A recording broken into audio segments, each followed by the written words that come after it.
MTBS, Manajemen Terpadu Balita Sakit. Untuk buku yang akan kita gunakan yaitu buku Bagan Manajemen Terpadu Balita Sakit. Sebelumnya kita lihat dulu latar belakangnya. Ternyata sinonim dari MTBS di luar negeri, MTBS lebih terkenal dengan kata IMCI. Jadi MTBS di luar negeri nggak ada ya, adanya IMCI. Latar belakang kenapa muncul MTBS ini dilatar belakangi oleh beberapa hal. Yang pertama, dari data WHO, tiap tahun lebih dari 10 juta anak di dunia meninggal sebelum mencapai 5 tahun. Itu diakibatkan oleh 5 kondisi yang sebenarnya dapat dicegah dan diobati. Di antaranya yaitu penyakit pneumonia, diare, malaria, campak, malnutrisi, dan beberapa kombinasi penyakit. Bila ditambahkan dengan kematian neonatus, 8 dari 10 kematian tersebut dapat dicegah dengan mendapatkan pelayanan kesehatan yang tepat dan tidak terlambat. Di manakah kejadian kematian dari anak-anak tersebut? Di sini sudah terdapat di peta ya. Yang paling banyak adalah di Asia. Ada 30%. Dilihat dari gambaran peta, di sini terlihat bagian Asia Selatan ya. Dan ternyata di negara berkembang ada 99% kematian anak-anak terjadi karena penyakit-penyakit tersebut. Dan Indonesia itu termasuk negara yang berkembang. Selanjutnya terdapat distribusi penyebab penyakit kematian balita tahun 1990 dan proyeksi tahun 2020. Di tahun 1990, 55% penyebab utama kematian itu karena penyakit ISPA, diare, campak, dan malnutrisi. Untuk proyeksi tahun 2020 masih sama, namun angkanya sedikit berkurang, 52%. Masih sama, penyebab utamanya adalah ISPA, diare, campak, dan malnutrisi. Nah, di sini dunia, khususnya di bidang kesehatan, berpikir bagaimana cara memperbaiki kesehatan anak-anak di dunia ini. Beberapa di antaranya ada caranya, yaitu yang pertama memperbaiki manajemen kasus dari anak sakit, yang kedua memperbaiki gizinya, memperbaiki imunisasi anak, mencegah trauma, dan mencegah penyakit lain, serta memperbaiki dukungan psikologi, sosial, dan stimulasi. Mengapa Indonesia perlu MTBS? Selain tadi ya, ada 99% ternyata di negara berkembang itu kematian terjadi pada anak-anak. Untuk datanya di Indonesia, ternyata 240.000 balita per tahun itu meninggal di Indonesia.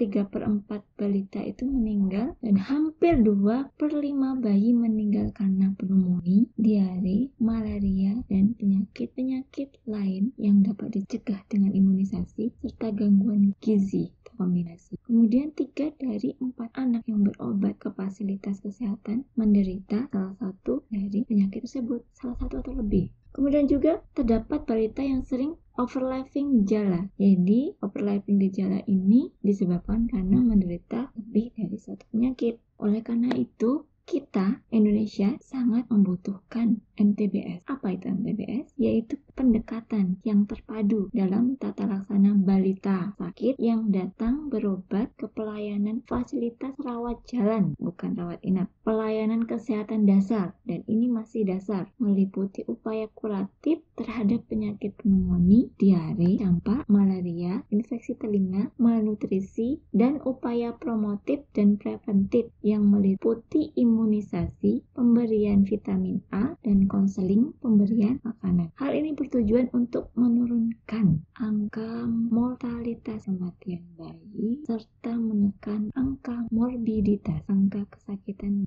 Jadi, MTBS merupakan pendekatan keterpaduan dalam tata laksana balita sakit di fasilitas tingkat dasar ya, bukan program yang vertikal, bukan yang lebih atas lagi ya, atau di ranah rawat inap. Dan ini merupakan strategi kunci untuk meningkatkan kesehatan anak. Jadi, MTBS ini merupakan kombinasi dari kuratif, promotif, dan preventif. Penyakit anak yang dipilih dalam MTBS ini adalah penyakit-penyakit penyebab utama dari kematian dan kesakitan anak. Jadi tidak semua penyakit ya ada dalam manajemen terpadu balita sakit ini. Tujuan dari MTBS ini ya tadi ya, menurunkan angka kesakitan anak dan juga angka kematian. serta ada kontribusi terhadap tumbuh kembang anak. Siapa saja pelaksana MTBS? Jadi, pelaksananya tidak hanya perawat, tapi bisa bidan dan juga bisa dokter. Dan ini ditekankan bukan untuk rawat inap ya, tapi untuk perawatan dasar, rawat jalan. Dan bukan untuk kader. Dalam MTBS, penilaian dan klasifikasinya dikelompokkan menjadi 2 usianya. Yang pertama, penilaian dan klasifikasi anak sakit umur 2 bulan sampai 5 tahun. Dan yang kedua adalah penilaian dan klasifikasi bayi muda MTBM usia 1 hari sampai kurang dari 2 bulan. Jadi di sana ada MTBS dan MTBM kalau lebih terkenal ya. Prosedur pelaksanaan MTBS pada balita, yang pertama, kita menilai dan membuat klasifikasi penyakit. Jadi, apabila ada anak sakit datang dibawa ke puskesmas ya, maka yang pertama dilakukan adalah menilai dan membuat klasifikasi penyakit. Bagaimana caranya? Yang pertama, memeriksa tanda bahaya umum. Nah, ini yang paling penting ya. Jika sudah ada tanda bahaya umum, maka segera kita rujuk. Kemudian menanyakan keluhan utama, menilai batuk dan sukar bernafas serta klasifikasinya, menilai diare dan klasifikasinya, menilai demam dan klasifikasinya, serta menilai masalah telinga dan klasifikasinya. Itu adalah keluhan utama. Selanjutnya setelah memeriksa keluhan utama, kita memeriksa status gizi dan anemia serta klasifikasinya. Keempat itu memeriksa status imunisasi. Yang kelima, memeriksa pemberian vitamin A, dan yang terakhir adalah memeriksa masalah kesehatan lainnya. Selanjutnya, setelah menentukan klasifikasi, kita memberikan tindakan atau pengobatan.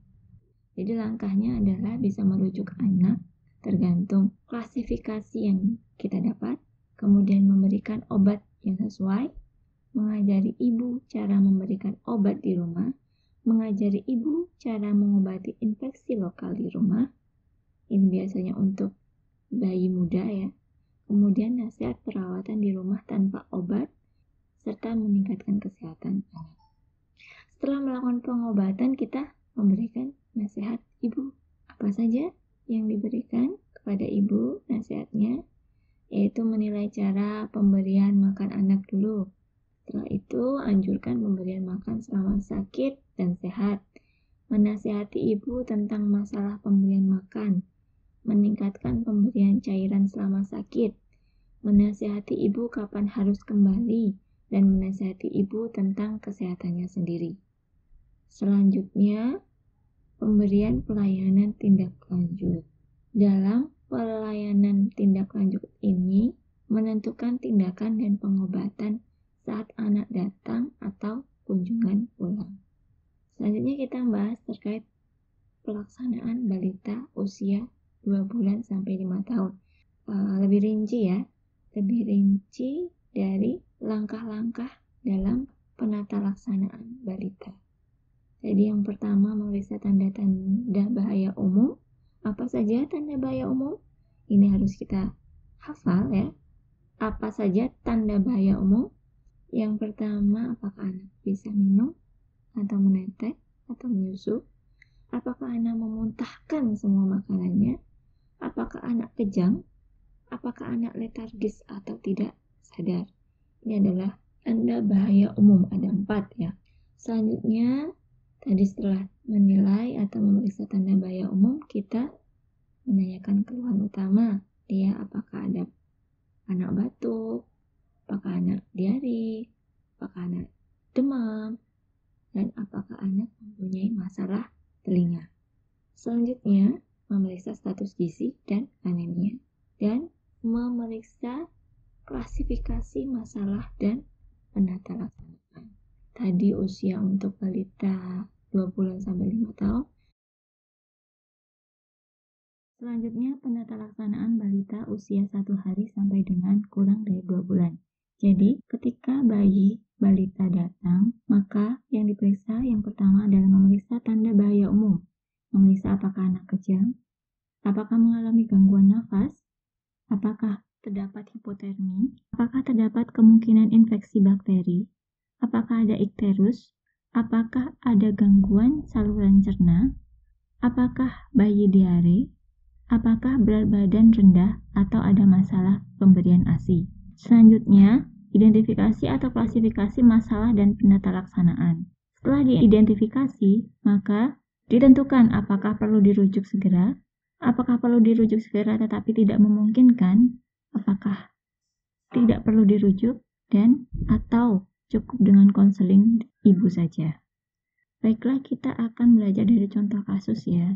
Misalnya ada anak usia 3 tahun, berat badan 16 kilo, tinggal di Papua, dibawa ibunya ke puskesmas dengan keluhan panas, diare, dan batuk sejak 3 hari yang lalu. Diare lebih kurang 5 kali per hari selama 1 hari. Kemudian anak tampak gelisah, riwayat imunisasi lengkap, belum pernah mendapatkan kapsul vitamin A sejak lahir. Pada pemeriksaan fisik didapatkan nadi 100 kali per menit, pernapasan 46 kali per menit, dan suhu 38,6 derajat Celcius. Mata cekung, tidak ada tanda anemia, masih dapat minum biasa, tapi tidak tampak haus, tidak didapatkan stridor ataupun tarikan dinding dada, cubitan kulitnya lambat kembalinya, tidak ada edem, dan uji tourniquet positif. Maka penata laksanaan kasusnya untuk balita ini termasuk 2 bulan sampai 5 tahun ya. Jadi dari tanda bahaya umum tidak ada ya, karena bayi bisa minum, tidak memuntahkan makanan, tidak kejang, dan bayi masih sadar. Kemudian lanjut ke keluhan utama. Batuk ada, diare ada, demam juga ada, dan masalah telinga tidak ada. Untuk riwayat imunisasinya lengkap ya. Tidak ada anemia, jadi kesimpulannya baik. Namun masih perlu tambahan vitamin A. Untuk identifikasi atau klasifikasi dari masalah tersebut, maka akan diidentifikasikan menjadi diare dehidrasi ringan atau sedang, pneumonia, malaria, dan perlunya suplementasi vitamin A. Bisa dilihat di halaman 7 ya. Untuk diare dehidrasi ringan atau sedang, penata laksanaannya, rencanakan terapi B. Jadi untuk dehidrasi ada terapi A, B, dan C. Namun untuk dehidrasi ringan atau sedang, kita masuk ke rencana terapi B. Lihat halaman 13. Namun bila keadaan tambah berat, maka perlu rujuk. Kemudian nasihati ibu kapan kembali. Lihat halaman 22. Di sana terdapat apa saja keadaan atau kondisi kapan ibu harus kembali. Kemudian kunjungan ulang 5 hari bila tidak ada perbaikan. Untuk klasifikasi pneumonia, penata laksanaannya berikan antibiotik selama 5 hari. Untuk pilihan antibiotik bisa dilihat di halaman 8 dan juga ada dosis yang diberikan sesuai dengan antibiotik yang diberikan. Kemudian berikan pereda batuk yang aman. Nasihati ibu kapan kembali. Lihat halaman 22. Kemudian kunjungan ulang 2 hari kemudian. Untuk klasifikasi malaria, berikan anti malaria oral. Lihat halaman 9 untuk dosis dan pemberiannya. Kemudian berikan paracetamol. Ambil sediaan darah. Nasihati ibu kapan kembali.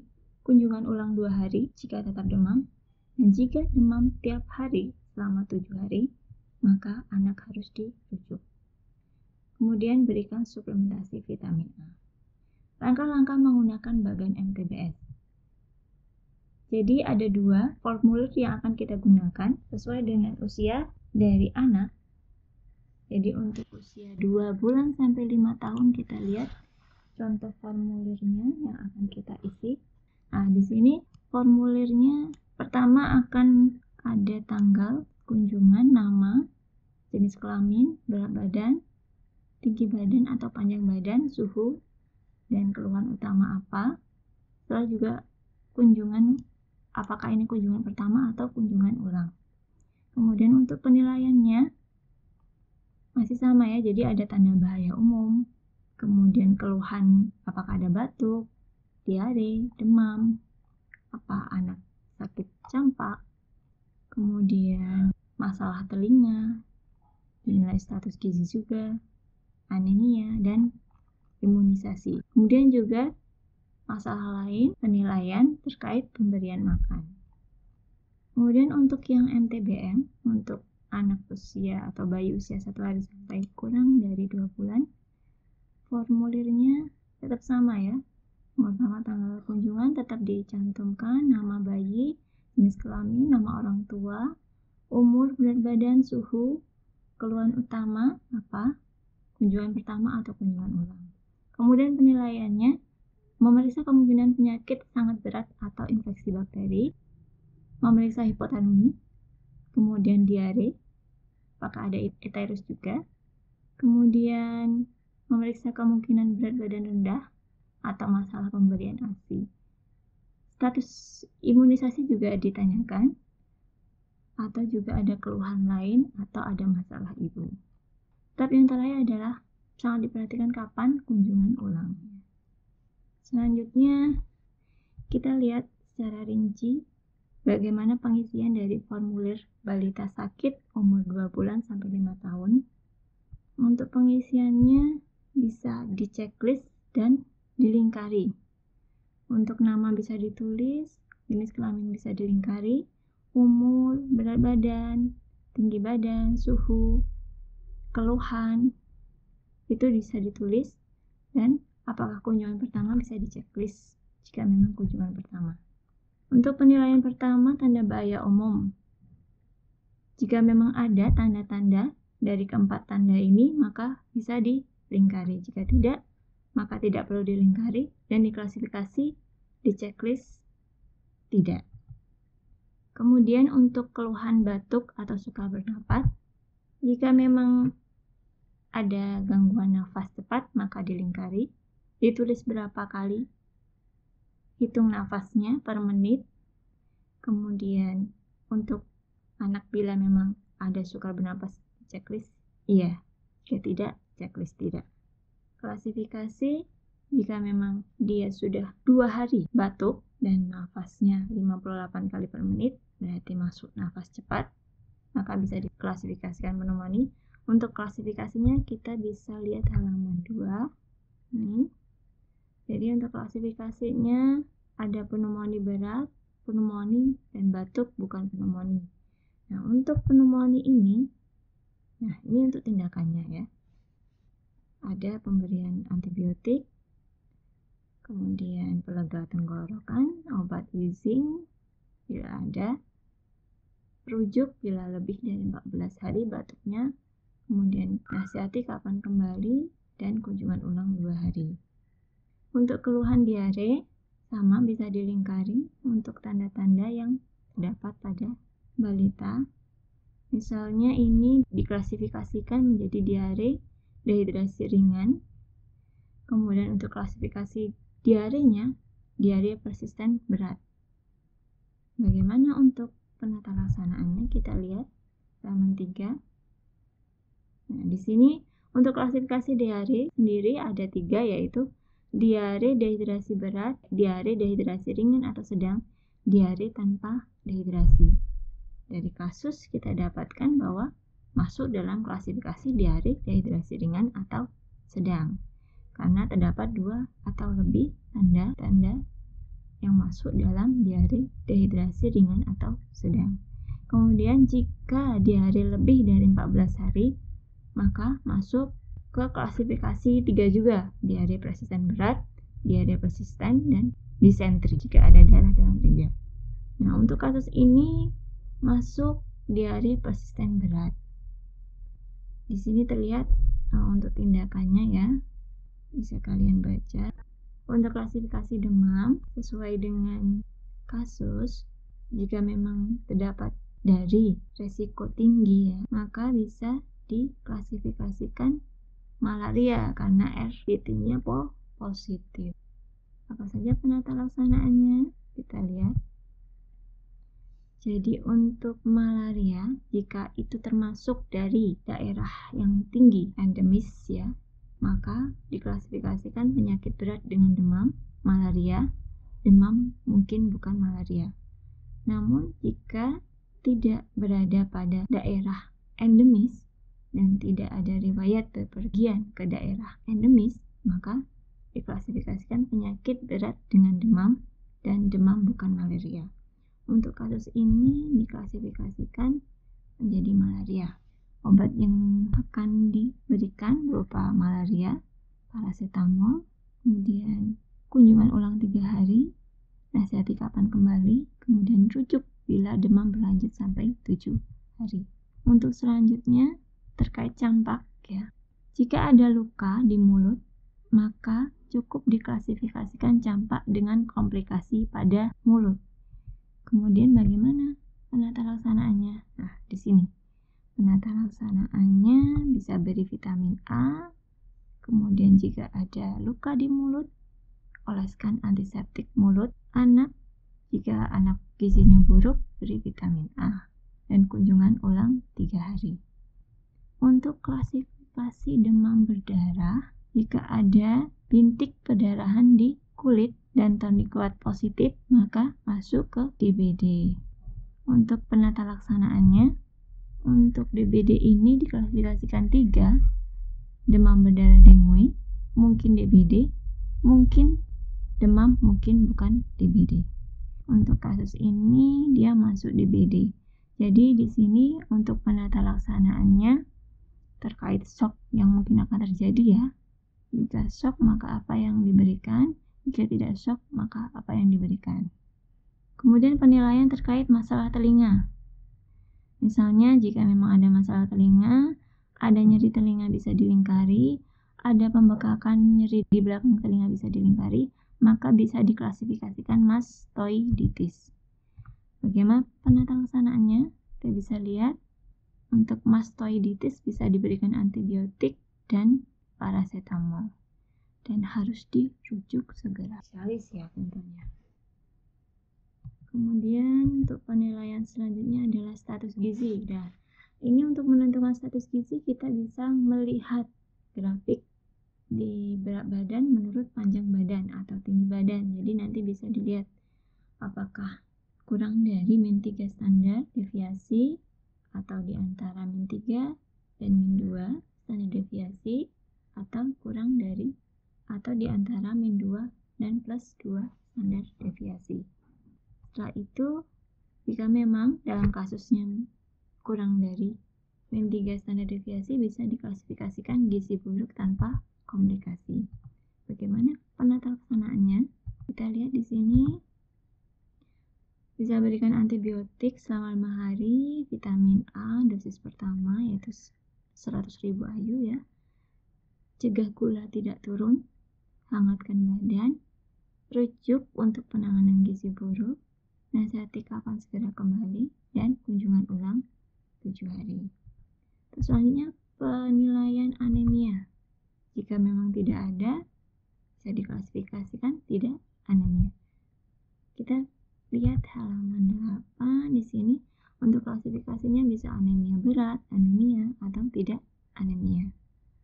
Jadi kalau tidak ada anemia, bisa jika anak kurang dari 2 tahun, nilai pemberian makan pada anak. Jika ada masalah pemberian makan, maka kunjungan ulang 7 hari. Untuk pemeriksaan status imunisasi, di sini ada banyak imunisasi dasar yang dicantumkan. Jadi jika sudah imunisasi, maka dilingkari saja. Kemudian juga ada pemberian vitamin A. Jika memang sudah, bisa di checklist ya. Nah, di sini jika memang tidak dibutuhkan vitamin A, bisa di checklist tidak. Dan di lembar pengobatan atau penata laksanaan bisa di checklist tidak. Saya bisa dilihat di sini ada jadwal imunisasi yang dasar dan juga lanjutan. Kemudian ada jadwal pemberian suplementasi vitamin A. Untuk 6 bulan sampai 11 bulan diberikan kapsul biru 10.000 IU. Kemudian yang 12 bulan sampai 59 bulan itu kapsul merah 200.000 IU.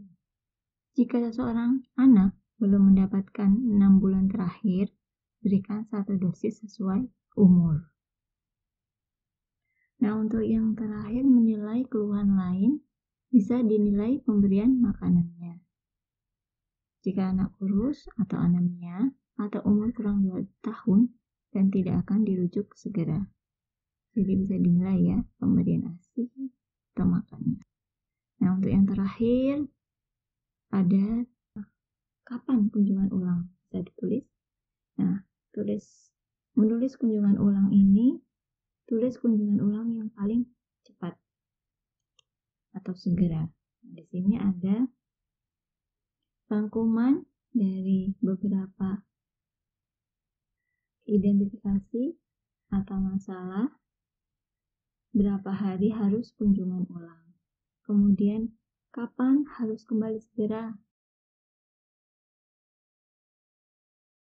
Jadi ada tanda-tanda sang anak atau sang ibu harus membawa anaknya segera ke puskesmas jika ada tanda-tanda.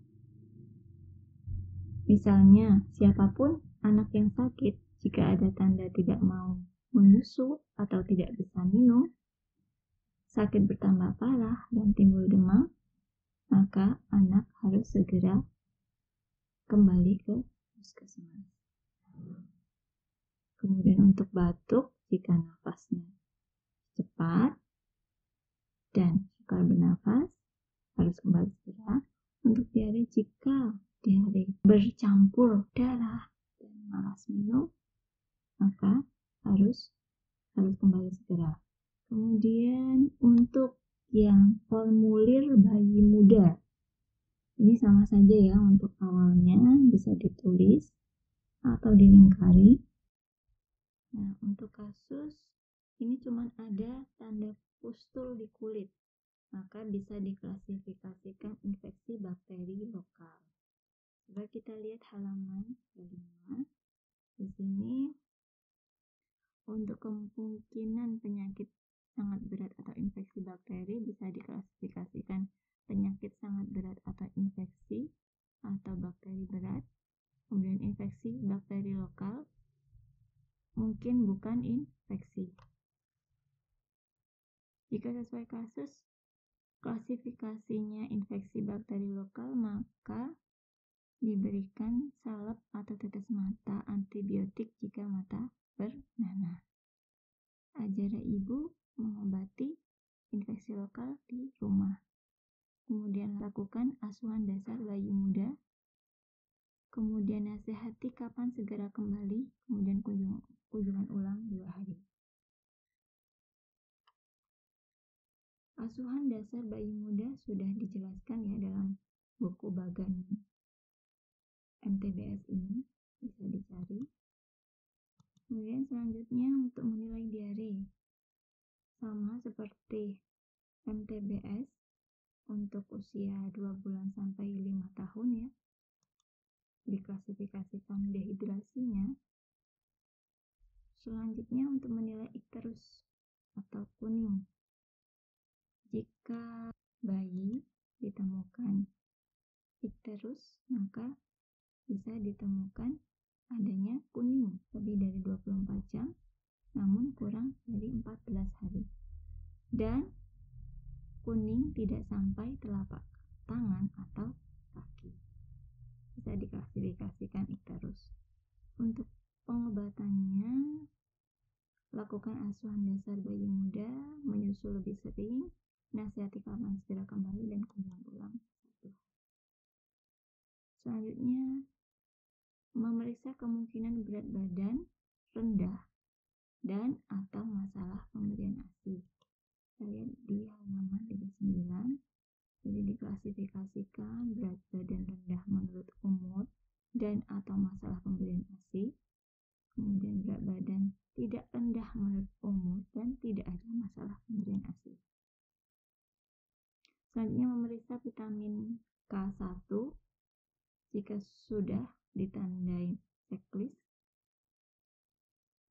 Kemudian memeriksa imunisasi.